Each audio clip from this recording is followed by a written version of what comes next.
Hey guys, thanks for tuning in to another episode of Regan's Rugby Strength and Conditioning. Got Sam Needs here with me today, who's a front row expert. He is a ex-professional player, and now he's got his hands in a few baskets, and he's got a lot of things that I think we can talk about. So Sam, it's 9:11 p.m. where you are, so I won't drag us on too long. And cheers for giving us some of your Tuesday evening. No, thanks very much for having me, Regan. Appreciate you getting in touch, and yeah, I'm happy to chat about scrums till midnight if you want. I don't know if I can get involved, but plenty of people will appreciate it. And I think you've had a really busy day. I think a lot of other people I've spoken in Europe, like the COVID situation is a big lockdown, but have you got free reins in Australia? Is that true? Yeah, we're pretty lucky over here at the moment. They've pretty much got no restrictions. Excuse me. I'll just touch on my cough. I've got a little bit of a cough, so apologies. Talking about COVID and you cough. That's like yeah, I know. Yeah, I know. Everybody looks at you. I heard a funny thing actually. It used to be you used to kind of like cough to hide a fart, and then fart to hide a cough. So it's kind of not to go down that path. But yeah, not too many restrictions at the moment, which is good. Little flare ups here and there, and I lock down certain cities, but nowhere near as tough as you guys have got it over there in the UK and Europe and other countries, that's for sure. Has it been declared as like, we're all clear, nothing's going to happen, or is it still on edge in certain places? Yeah, it's kind of on edge. Like we'll have like nothing like 30 or 60 days with no cases or something like that. And then everyone kind of relaxes a little bit, and then something else will pop up, generally in another state. Just before Christmas, the area where I live on the northern beaches of Sydney, we actually got locked down and had everyone to stay in where they were for a couple of weeks over Christmas, which for us it still wasn't as bad as what you guys had it. But then it kind of settles down, and then they kind of ease up, and then they'll clamp back down again once something else pops up. But I think they've just opened up a international travel bubble with NZ, and I think that comes at next week. I think you're allowed to kind of travel there for leisure. So yeah, that's promising anyway. Because I know friends that have gone to Australia to work, and it was like you can't even leave for a long time, wasn't it? Or you wouldn't be allowed back in or something.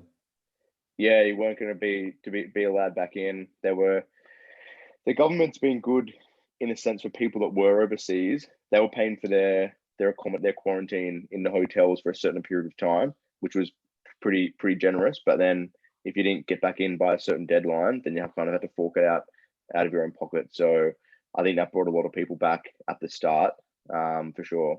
Mm-hmm. Anyway, this is not a COVID podcast. This is a Ruggers podcast. No. So let's swing it back. And I think I said to Sam before, and you guys know, Sam's probably the highest level player who I've had on. So I'm a bit starstruck and I might be losing myself. But why don't you give everyone an update on like your rugby from toddlers, how it went, where you're playing and where you are now? Because you're still playing at a high level, I believe you just told me. But just give us an update on Sam and tell us how Sam's life's been. Yeah. So my rugby life started probably when I was about 6 or 7, just watching Bledisloe Cup games on the TV with my dad. And then joined up when I was about 7 or 8 for a start in my local club. I grew up in a small town called South West Rocks, which is on the mid-north coast of Australia, of New South Wales. So it's pretty much smack bang on the coast between Sydney and Brisbane, about 5 hours to each of those cities. Then from there went to, it's crazy.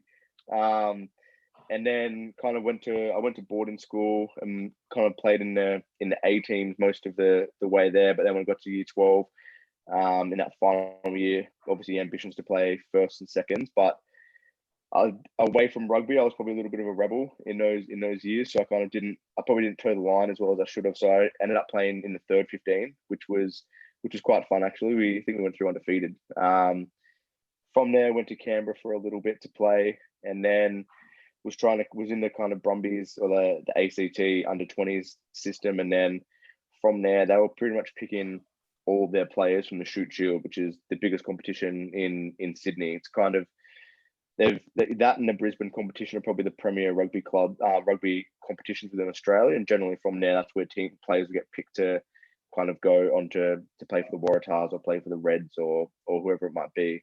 So I decided to come come to Sydney and try my luck down there, and got a few injuries playing for my original Shoot Shield club in Eastwood. So I think I played 3 and a bit years there of third grade, and only a tiny little bit of second grade. Didn't really play any first grade, and that was in 2012, 13, 2014, and then was pretty much going to quit rugby because I was like, I'm not going to. Always had that dream of playing for the Wallabies as a kid, and as most kids that play rugby do, try to aspire to play at that level. And then kind of got to a point in the end of 2014. I'm like, what am I doing? I'm just playing third grade local rugby. I may as well just get out there and work and make some money. I'm not really going to make any money playing third grade. And then a couple of guys in our first team ended up getting Super Rugby contracts, which opened up the door. So 2015, I started playing first grade, and then started playing in the next level, which is the NRC, which no longer exists.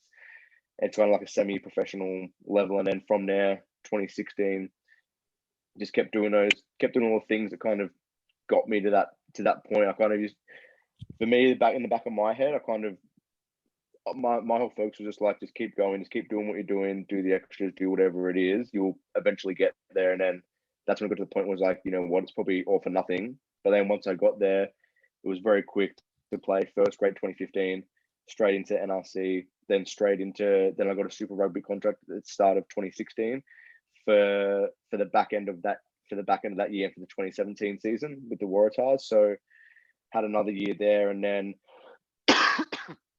it was kind of one of those things that, looking back now, all the journey to kind of get there was all the hard work and everything, and then the enjoyment of playing rugby.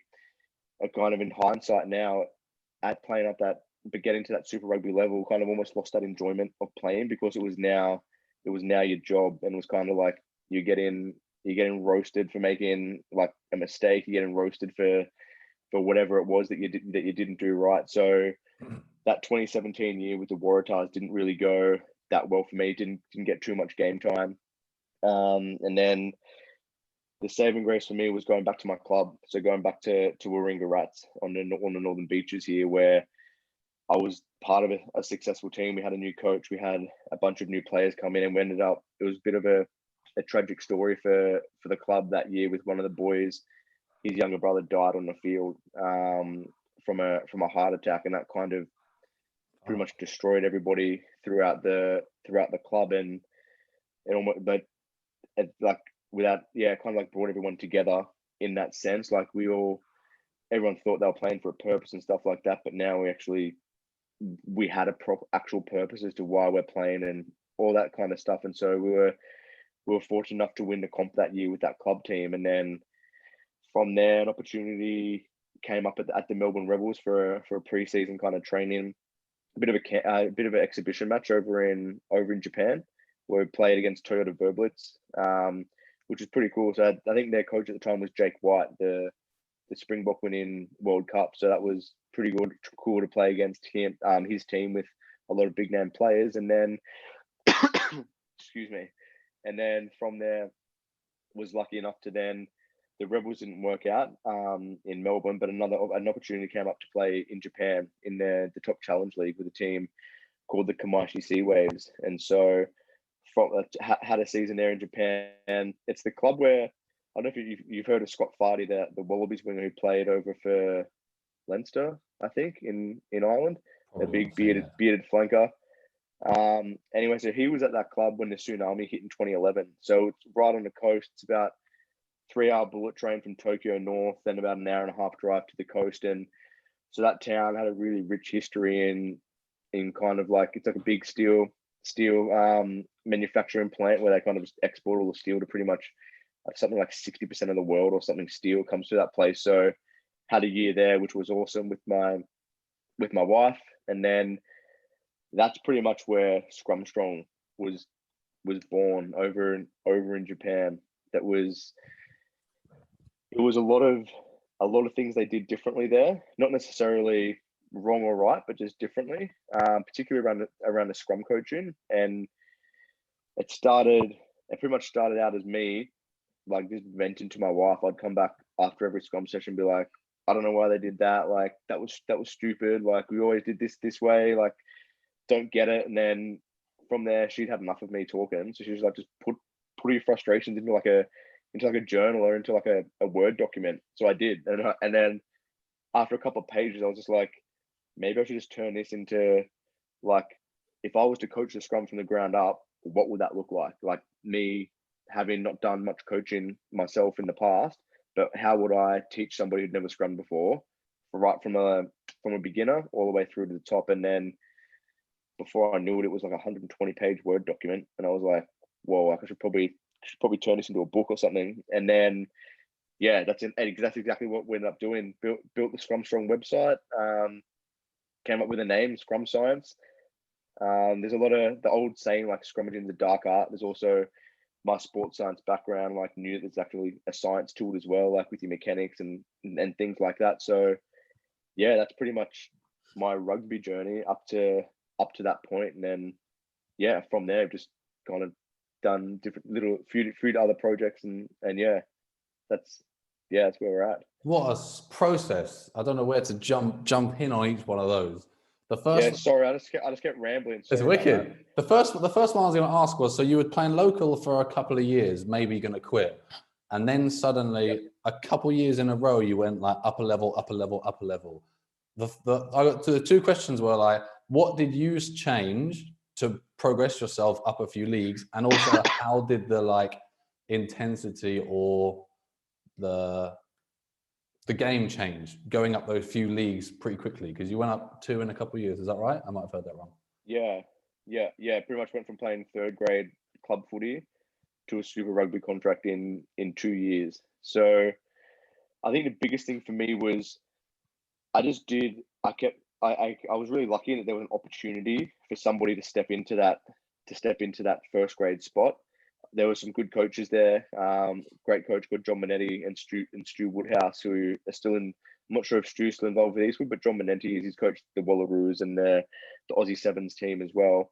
So they were really influential in that early part of me getting to that level. But I kind of just started getting into a whole bunch of in that time. There was other things going on in my life as well, but started to really knuckle down on, I guess, what people call personal development these days. So just different things to kind of, how can I get ahead? And like there's a book called the Compound Effect. I'm not sure if you've heard that, but that was just essentially the same concept as say compound interest or something like that. That is over time, the results just get amplified. And I just kind of kept doing the same extras that I was doing the previous years, except now I kind of was at a level where I was able to express that. I was able to kind of put that into practice, because it was hard to kind of do like all the scrummaging extras and things like that I was doing on a Saturday night or at 5 a.m. on a Monday morning, whatever it was. I knew that it would kind of come in handy at some point if I got the opportunity to kind of do it. And so I just kept doing that. And then once I got there, just almost ramped it up like another level, thinking, okay, if that's what I did to get here, if I want to get to that next level, I need to do a little bit more. So that was kind of the things that I changed would have been doing more of what I was already doing. So if I was doing one extra scrum session a week, I might have done 2 or 3, whatever it might have been. What are the? I have no idea. What would be the scrumming extras? Because you can't get bloody 16 guys and do scrums. So is it like no gym stuff on your own, or is it like neck stuff, or is it like you need a coach, or how? What are those? If you don't mind me digging in your brain. Yeah, it's all of the above, but primarily for me, I've always loved the gyms and particularly training my neck. So that was never, strength was never kind of an issue for me in terms of like, oh, I'm feeling weak in the scrum, I need to be stronger, and that's going to make me better. Because 9 times out of 10, you can be the strongest prop in the world, but if your technique isn't right, like you're going to get found out by a prop who can only squat 100 kilos and he's got better technique than you. So that's kind of the way that I kind of approached it, was like, what are my weaknesses? Like, what am I weak at, and then what can I control? Because there's so much in rugby that you can control. There's a whole bunch of stuff you can't, but there's certainly elements in scrummaging, just like a hooker. Like hookers can, and I was playing a little bit of hooker at the time, can practice their throw in, and make sure the throw in's right. But if the jumpers aren't kind of getting to their full height and stuff like that, they can't control that. And so my biggest thing was like things like my setup. Like I can control exactly how I setup. I don't need other players around me to do that. Then kind of started just doing my setup against the scrum post, like against the goal post with a pad on it, and just started hitting that. That was kind of like the next level, like engaging it, and then managed to swindle my way into possession of the key to where the scrum machine was. So I just kind of push that out on my own, set it up, and just kind of go through those processes on my own. So I knew that if I got that right, once I got the other players around me, I'd feel even better with that extra weight and those connections. So and things in the gym as well was, I guess just finding things that were specific to me as a prop. Like there's probably a bad stereotype in rugby gyms around the world where just trying to lift as heavy as you can and get the heaviest bench press and heaviest squat when I used to be that guy, but we all did. I know. Yeah, as I've kind of gotten older and still playing now, like if I squat too heavy, like I'm not going to be able to walk for a couple of days. Whereas when you're 21, like you can squat heavy, you can do whatever you want, like 3 days later. So for me, it was about just training smarter, training more specific movements and get myself into positions that I'm likely to get into on the field. So just focusing on that. Yeah. And then, so when did you believe that you were a scrumming master? Like, was there a time were you just writing it and you were like, shit, I know my stuff? Or like, was there coaches, or was it practice? Where would you feel you got the best like knowledge from, doing or learning or anything else? Like you get I get a lot of experience from doing stuff, but it's all the coaches that I had in the lead up to. Essentially, I just vomited out onto that Word document everything I'd ever been taught about scrummaging from that I found useful. So things that didn't help me, I kind of didn't put that in. And I've been lucky enough to have some really good scrum coaches help me through my development.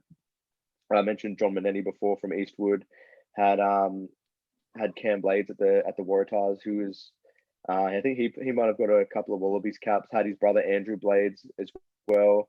And then Mario Ledesma, the Argentinian Pumas coach at the moment, he was involved at the Waratahs and the Wallabies when I was at the Waratahs, and he'd kind of part of his work was to come down and run these scrum sessions. So I learned a lot of stuff from those guys. And then when I was in that Waratahs environment, playing and training with guys like Sakopi Kepu and Tafu Pelota now and Ben Robinson for a little bit, they kind of a lot of the stuff when I first got into that environment was just a trial by fire. Like, was just getting absolutely destroyed by these guys. Get in there and get it done. Yeah, like 100 cap Wallabies and 150 cap Super Rugby players just destroying you. But you learn from those things. Like no props ever kind of gotten to where they are without being destroyed. The best props in the world get beaten all the time, and it's those lessons that you learn to not let it happen again.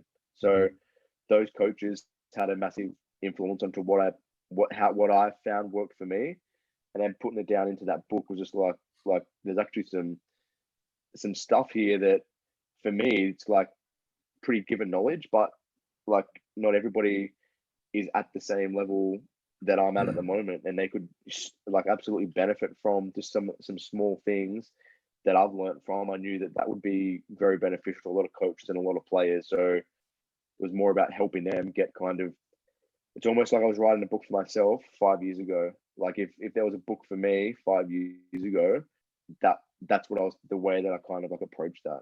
And that's the Scrum Science book. I've seen that on your page fairly recently. Yeah. Dishing that out, helping the players. And you said that's aimed at a few different levels, right? Yeah. So it could be from kind of like your club dad who's a tradie by day and coaches his teams under 14 scrum 2 nights a week, and just gives him the drills and the plan and allows him to identify what the problem is and then come up with a solution. And it's also for the player to show them the drills that they should be doing, simple drills that can get them to that level. Because I found a lot of times some coaches and players can get kind of hung up on the really fancy kind of exercises where there's 4 different bands pulling you 4 different ways, and you're balancing something on your head, and potentially they have a place, but most players aren't at that level, and it's kind of the stuff in the book will get you to that level so that once you're there, that stuff is a little bit easier. But the old kind of saying, you need to crawl before you walk, is so important for scrummaging. Like, you need that foundation of basic skills before you get to that next level and before you take that next step. Oh, it just sketched a bit, but I think we're back up to date now. And yeah, like you said, these super complex things you might see on a YouTube or Instagram, they look cool. And whereas there might be the tiniest bit of scientific benefit, if you would spend 30 minutes setting your squat stand up with 14 bands to do like 2 sets, you could spend half an hour doing something else. And the guys that I would coach, or that are probably listening, they know that I don't make it super complex. I want them to be able to do it. And for my guys, it's about being sustainable for a long time of doing a program, rather than one session of this funky band stuff. I mean, I put nothing front row specific in unless someone would ask for it. But the 2 people you described who it could be for, this is a perfect manual. So get in touch and go get this bloody book. Is it ebook, right? Or is it published? Yeah, there's an ebook and there's a hard copy. Yeah, so you can go look at that. Proper professional. Excuse me. Or we've got copies here that we ship out through Australia, but I'll set up a discount code for you and your listeners as well, so that you can get a discount on that. That's what happens when you get pro guests on your podcast. You get discount codes. Fucking love it. And then one of the first things you said when you mentioned the Waratahs which was the fun kind of left, and it was less fun. Is that, I'd not heard of that. I mean, I haven't spoke to anyone who's sort of played at that high level. Is that like immediate, or is that in hindsight you were like, it was like, because it does become a job and you and your family would rely on it. So talk about that a bit more if you don't mind. Yeah, so it was more so definitely not in hindsight. Like, as I was there, it was just like, I'm not having fun. Like, you'd almost, and it sounds almost like like that, like first world problems kind of thing. Like, you're getting paid to do this, like, shut up and just do your job. But it was like the whole, it just became like a mundane job, like rocking up there, knowing that you're not playing this week, but you have to still go there and do all this stuff, and you're doing all these extras, and you're sick, but you don't want to say that you can't train because, like, you feel like you might get a shot, and then if you pull out, you might not get picked. Like, there's the whole element of that. Not so much the pressure of it, but just feeling like you're almost on the outer of the playing squad. So whether you're on a bench one week or completely not in a squad, everything is almost like you were forgotten about. And I think that was just potentially some cultural issues at the club at the time, some coaching decisions, whatever it might have been. And I think that's starting to almost flow through. I don't know if you've been watching the Super Rugby at the moment, but the Waratahs haven't won a game. They're 0-6 and been getting pumped. Then it's been coming for some time. Like, there's been a lot of players who they've kind of gotten rid of, not re-signed, whatever it might have been, just because they didn't want, a lot of times players didn't want to be there in the end. They just wanted to kind of get out of that environment. And I think the whole enjoyment factor for me came back at that time, was actually going to my club training, where you're not getting paid, you're playing with your mates, you're having a joke. It's not all kind of like get the job done and kind of don't complain about it. Mm-hmm. That's where kind of like I found that love of rugby almost again, having the opportunity to go back to that club and still play, forgetting about what was kind of happening in that professional environment. Mm-hmm. And I'm just stalking the Instagram profile again, because on a few like scrummaging pages, I didn't know how big deal scrum studs are. Is that quite like unique? Because only on really specific scrummaging kind of brands like yours, I see them even spoken about. Is that like commonly not thought about, or is that that big a deal? Yeah, I think at your average, excuse me, sorry about that. Your average front coughing rower, COVID through the screen. Yeah, I know. Hopefully no one contracts it. Your average front rower probably couldn't really care less about the size of their scrums, but the more serious players and the front rowers who love scrums, because believe it or not, there's some front rowers who hate packing scrums.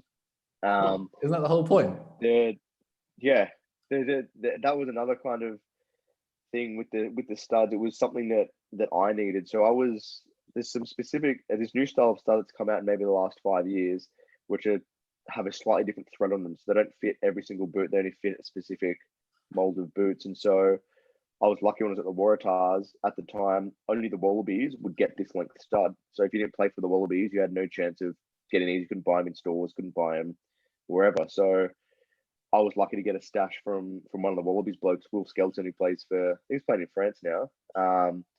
He was at Saracens for a while, and he stocked me up on a few. And then from there, I started to run out, and I was like, okay, well, I still need these myself. So just going to research how I could get them. And then, yeah, it turns out a lot of other front rowers have the same issue of not being able to get them unless they're playing at the pinnacle of rugby. And so, yeah, those long scrummaging studs, which is what most front rowers should have, particularly playing on, excuse me, in the wet, muddy pitches. That's in when England, you need those studs the most. Again, England and Scotland, Wales and Ireland. That's what I was hinting at. Yeah, that's when you. That was a little dig at English weather right there. I don't know if you guys got that.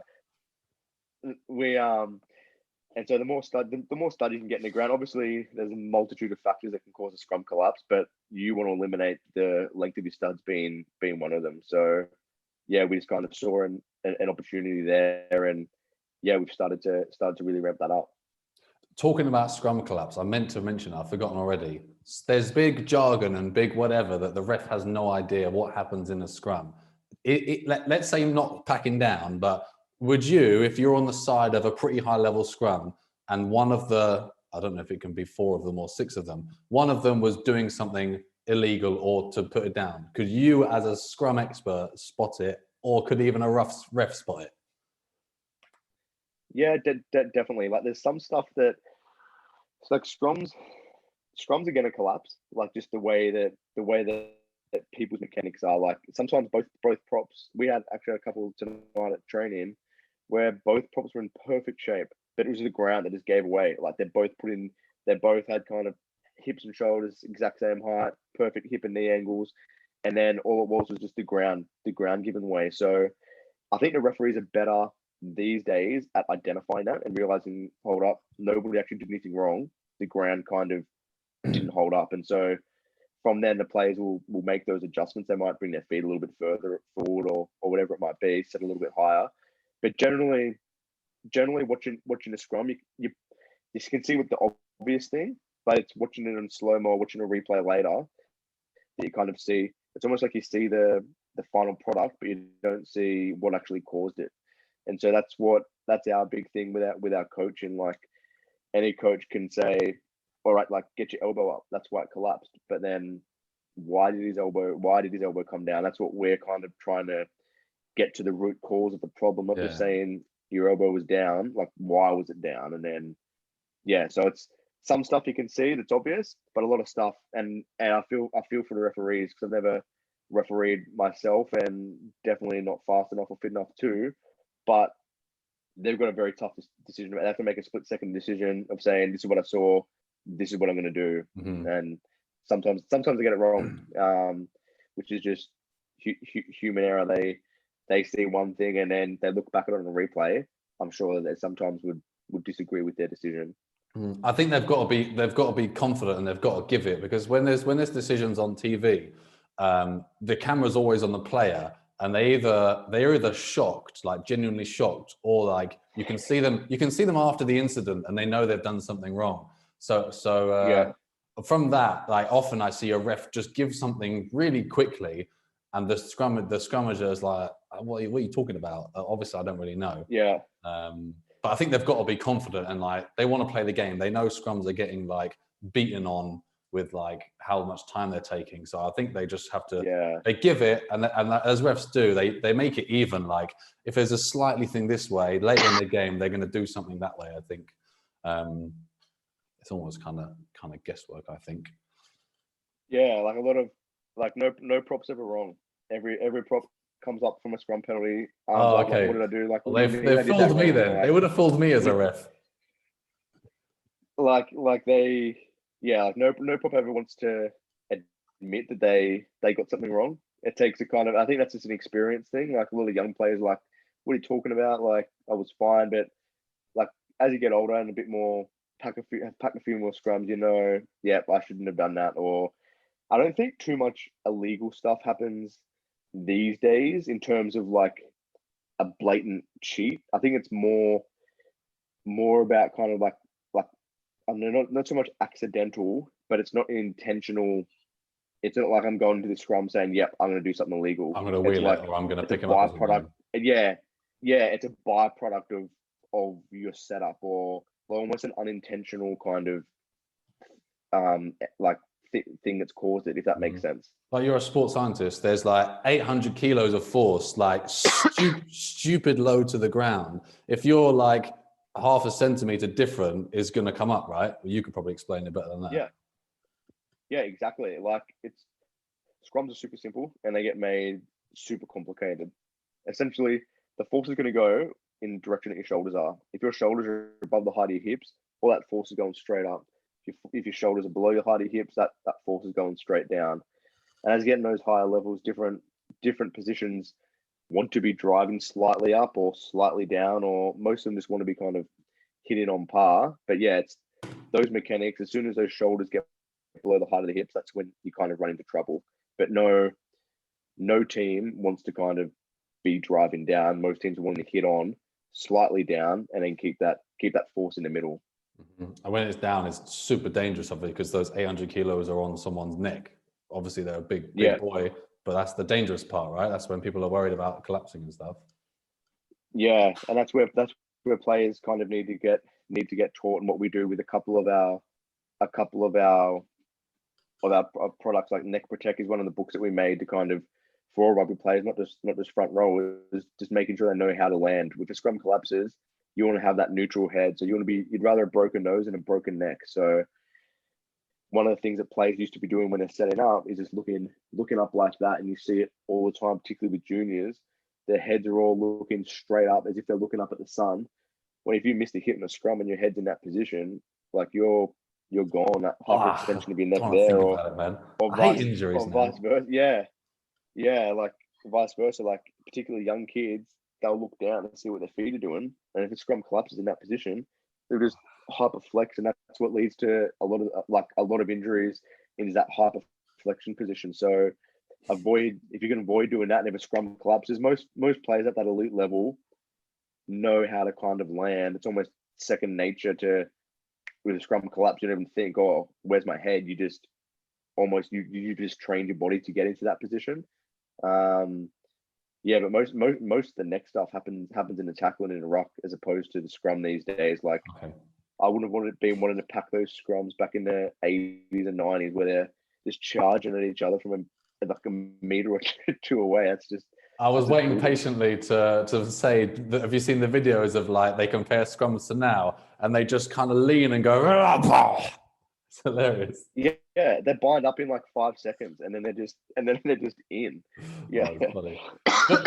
And then talking about the kids stuff, just before we hit record, we were talking about you were coaching at a school. Is that like a school where kids go to learn? This sounds stupid to learn, but is that like a normal school, or is it a Scrum Strong school, or what type of school is that? Yeah, no, that's just a regular school here on the Northern Beaches. A school called St. Augustine. So they're in their school holidays at the moment. So they just had a big camp. Sorry, it was a kids camp, wasn't it? Yeah, for 3 days. So today was all about set piece. So just did scrum, mostly scrum, but scrum and line out for kind of 4 or 5 hours, and then tomorrow's a little bit more on ruck D and stuff like that.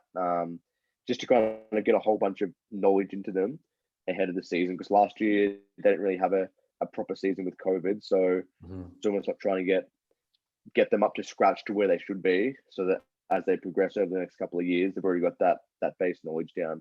And that's a camp for a school, or is it public? Yeah, for a school. Yeah. So one of the private schools here on the Northern Beach is just from year 7 to 11. This is awesome, man. I think that's most of the things I was going to run through. I'm going to go back on the old Facebook and see if there was questions. We had a question before, and I asked him to be a bit more specific, but we'll see if this gentleman has. Oh, is that the gym one? What can I do to make my Scrum better? Which I said was a bit basic. Right, I'm going to find it now. He's not replied, so I'll give you the original question, which is very vague. What should my main strength focuses be in the gym to aid Scrum power? I didn't get more specific. Wait, this is from a player or just a coach wanting? Doesn't really matter. I assume player. Yeah. Yeah. I think there's a couple of things. So for me, and one thing that helped me, and it just so happened to be an exercise in the gym that I love, was power cleans and hand cleans. Like, you want to be able to transfer. It is a pretty advanced movement. Like, you need to be taught properly. You don't just want to be in there kind of flinging weight around. For me, there was just that hip extension, getting that hip extension and that kind of drive and that really explosive movements. Because when you're taking off, it's that explosive movement. When you want to initiate a shunt, it's an explosive movement generated, like, obviously from the ground up, but you're trying to kind of transfer that force there through your hips and then eventually through your shoulders. So that's one exercise and that's just anecdotal. I'm sure there'd be scientific evidence that obviously that exercise increases power. But for me, I found that translates to scrummaging really well. As well as another one I played around with for a little while was kind of like higher range box squats. So like loading up the bar, and that's just a box squat. So squatting down, because like there's people saying like the arse to grass all the way down, or you have to go to parallel. For scrummaging, it's pretty specific. You're never really going to be in a position lower than 90, probably even lower than 100. If you are, you're in a pretty cramped position, and you're not really going to be strong there anyway. So going down to kind of like that 100 degree angle of your knees probably, and just loading up the bar, pausing, and then going up, like initiating that initial kind of shunt straight up. I found those really, really beneficial. Do you agree that you should in warm-ups do full depth, but when you get to your heavy sets, maybe go towards what you're looking to do for your sport? Yeah, definitely. Like I think the biggest thing is being sport specific. Like going through full range of motion is awesome, just to get the blood flowing, getting that mobility, making sure nothing's tight going through there. And then as you start to get into your working sets, then make that more specific when you can. Mm-hmm. I'm glad that you mentioned like 2 power exercises, because a lot of guys that I would help, they're at the level where they think that strength training is the only thing in the gym, and they kind of don't know what much power training is. So some Olympic lifts or some plyos or some box squats or static work, but power stuff is what helps you on the pitch the most. The strength is going to help you with obviously muscle size and obviously when you're in contact, but power is your running, is your tackling, is your hip drive, is your jumping and all that stuff. So that's one of the most important things. Unless you're trying to be a unit and strength is your problem, a lot of people that maybe are listening, getting some power exercises in your training, you're going to feel the main benefit on the pitch, I believe. Do you agree? Yeah, definitely. And it's there's obviously a million other things you got to do in a game. It's not just scrummaging. So one thing that I found really helpful is to put together like different circuits, which I'm sure you do with some of your clients anyway, where you might focus on, say, that the power clean or hand clean as the main focus of that session, but then finish off with that exercise in tiny little 10-15 minute conditioning block where you're actually going into that movement pre-fatigued, like you wouldn't a scrum. Like, you're not just gonna, as much as we want to just pack scrums and that's the only kind of part of the game, you still got to run around, you still got to get off the ground, do whatever it is. So get into that exercise fatigued and still being able to kind of get your body to go through the movement pattern that it needs to is then going to even translate to being more specific the more frequently you do that. I think that's perfect for obviously the rugby skills as well. Like if you practice a scrum when you're super fresh and you've had a rest day the day before, it's very different to when you're puffing from a game. Like sometimes I turn up to my team and the guy's doing line out throws just like in his warm up stuff, like not even like done a I don't know, not moved. I'm like, it's not really the same if you're not tired, or if like anyone can do it. Anyone can do it fresh. Like you're practicing. You need to recreate how you're going to be. Obviously, he's probably not going to do fitness before I turn up, but we try and advise. Yeah, definitely. Sweet, Sam. So what's the best way for people to get hold of you or the books that you mentioned or any of that? So on Instagram, if you wanted to chat, just scrum.strong. Facebook's just Scrum Strong. And then website www.scrumstrong.com. And that's where all of our products are. Our coaching course, which we developed, there's a link there on the website, but it's hosted by a different company. So there's an external link for that one there. But yeah, or just by email. So happy to chat with anybody over Instagram, over email if you've got any questions, that's for sure. Awesome. Cheers, buddy. Thanks for your time. If I get more questions in the group or an email, I'll ping him over. And as he just said, he'll be happy to help out. But I'll leave it there. Cheers for time. It's bloody nearly 10 o'clock, mate. I'll give up now. But that's all good. Cheers for watching and cheers for listening. If you have any questions for me or Sam, make sure you get in touch. Cheers. Thanks a lot, guys. See you later, Sam. Awesome. Thanks for having me. See you later. Thanks for having me.